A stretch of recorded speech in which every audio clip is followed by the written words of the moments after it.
Hi guys, and welcome back to our channel. Welcome to our new subscribers. Please tell us in the comments below why you subscribe to the channel. We would love to hear from you. Who are you? Where are you from? Just let us know. And as you can see, we are back to the desert. We decided to come back to the desert because this was, we thought, the best option for us.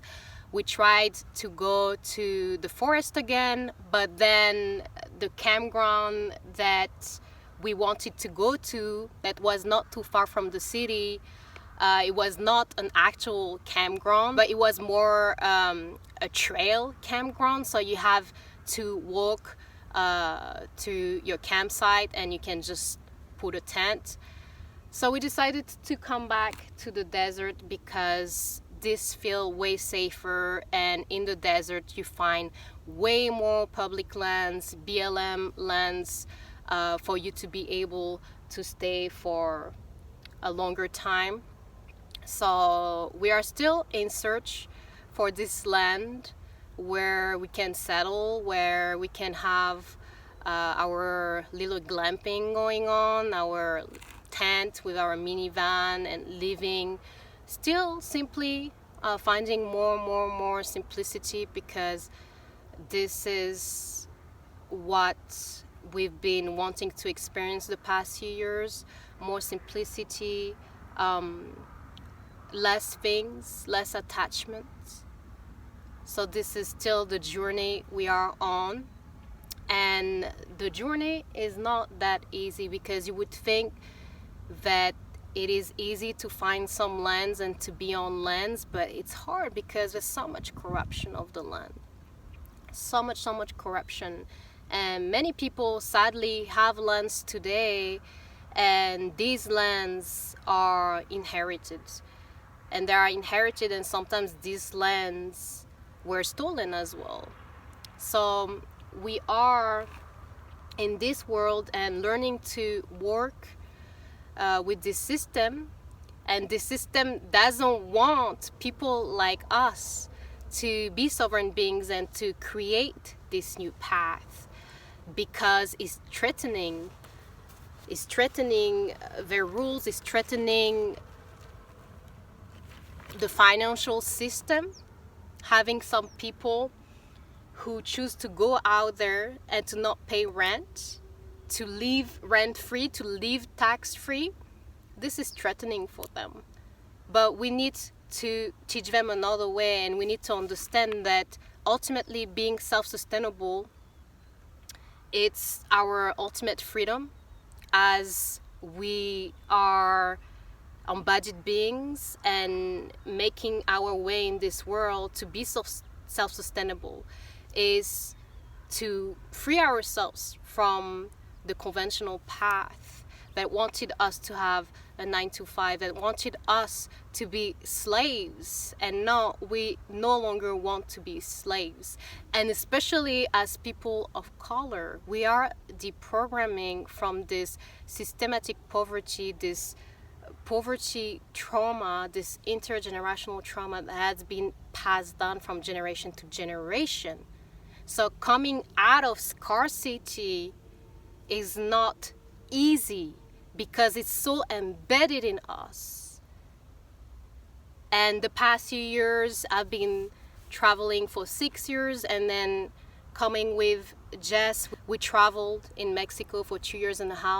So we've been living this nomadic lifestyle for a while now, and what we found difficult is to find a place that we can truly call home and settle. And it's not that easy. And we've been trying to build our business, to grow, to create spaces, healing spaces, but it hasn't been that easy, especially when you decide that you are just going to live from your gifts. This takes courage and strength, and it's not always going to be easy.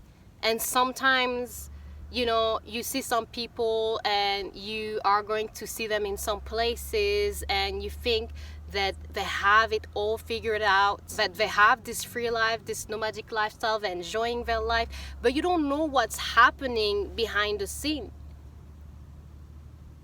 We met many travelers, we met many coaches, healers who tried to make it overseas, and they were confronted with these huge financial problems.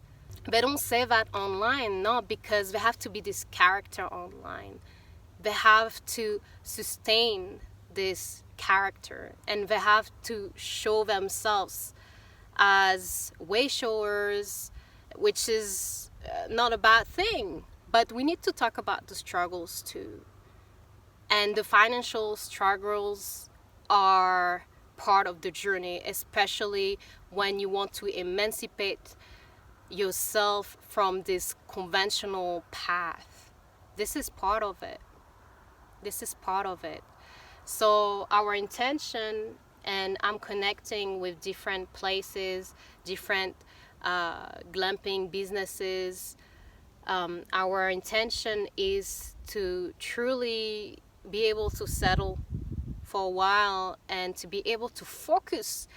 I have so many projects, so many creative projects that I want to get into, but I don't find this time because I need to look for the next place. And this is no longer what I want to experience. Like I said, we've been traveling a lot. And, when you're looking for the next destination, sometimes it's also when you're always looking for the next destination, is coming sometimes from this fear of missing out, from this fear of not seeing enough, not being enough.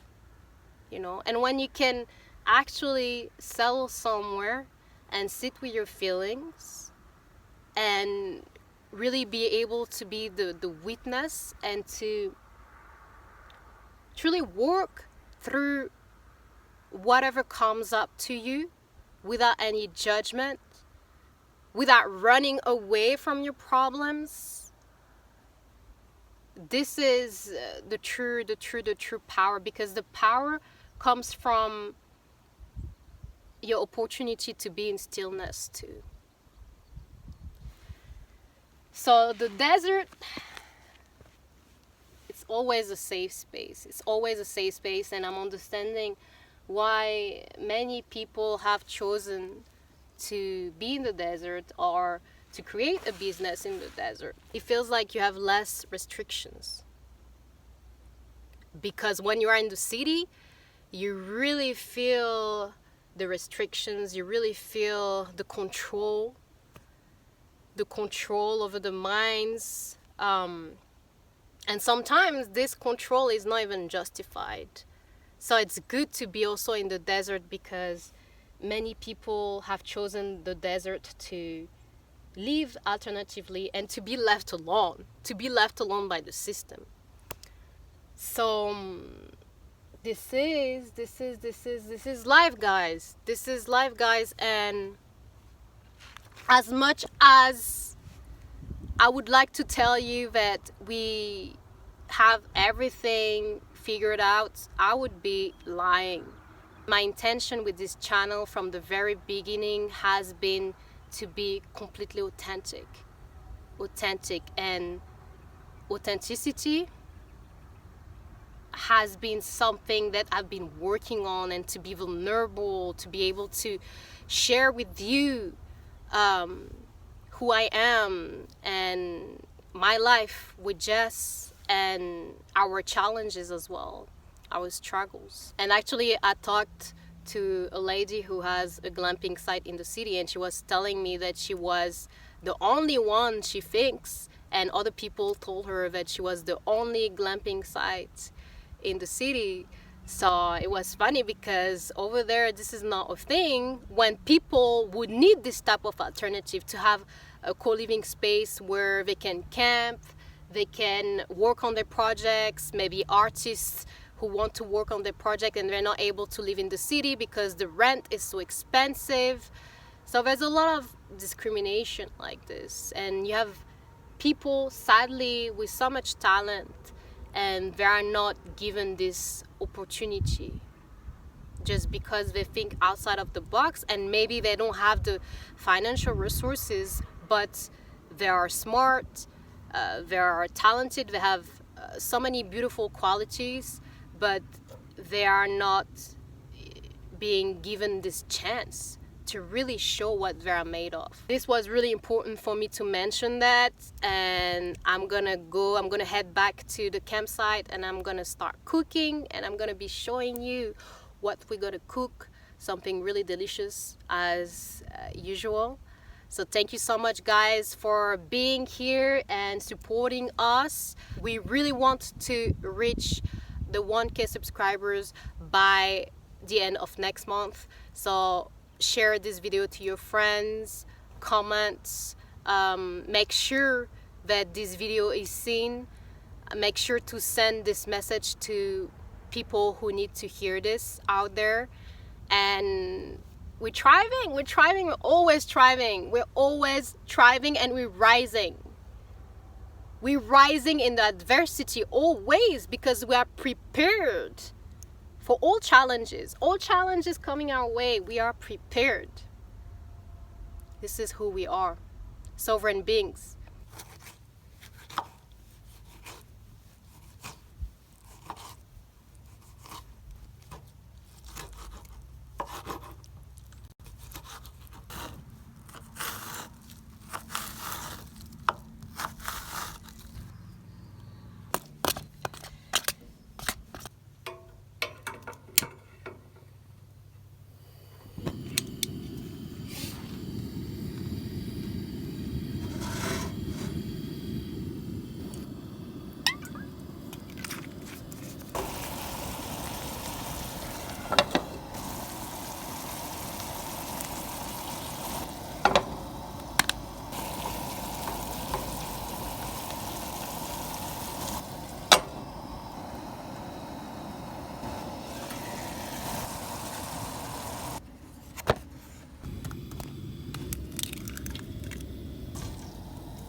So right now, what are we doing, baby, with the last of our food for the week? We are cooking with the last of our ingredients for the Few week. ingredients. You want to name the few And ingredients? literally, we just used 2 tomatoes, a bit of onions, 2 eggs, and we have 2 tortillas that we had left. 2 old tortillas. 2 old tortillas. When you got old tortillas, the trick is you gotta make chilaquiles. It's not gonna taste the best when you use them for like tacos or something, but if you do this, you're gonna make the best out of your old tortillas. That's a Mexican tip right there. And literally, it's not expensive, and you can make a delicious meal. Yeah, because we don't like to waste food and overbuy. So before we do a full groceries, we're gonna make the best out of what we got left. Es amarillo. No tortillas, no sus tortillas de harina. Even though we do like that flour tortilla, let's not lie. But yeah, this was a tortilla de maíz amarillo. See, we are recycling containers, and in this you find our chickpeas that we are soaking for later. I'm giving it a few hours, and we're gonna cook them. Yes, yes. Getting creative with our meals. No excuse to not eat good on the road. Gotta make some delicious meals with what you got. Until the next full groceries that we do. Maybe we'll actually take you guys on a little grocery haul and show you around how we do our groceries on the road. Cocina árabe y mexicana. No es todos los días que vendemos la calidad de la Galia. La cocina de Túnez y Algeria Y México, claro, claro. So how is it? It's really nice. Simple. Mm.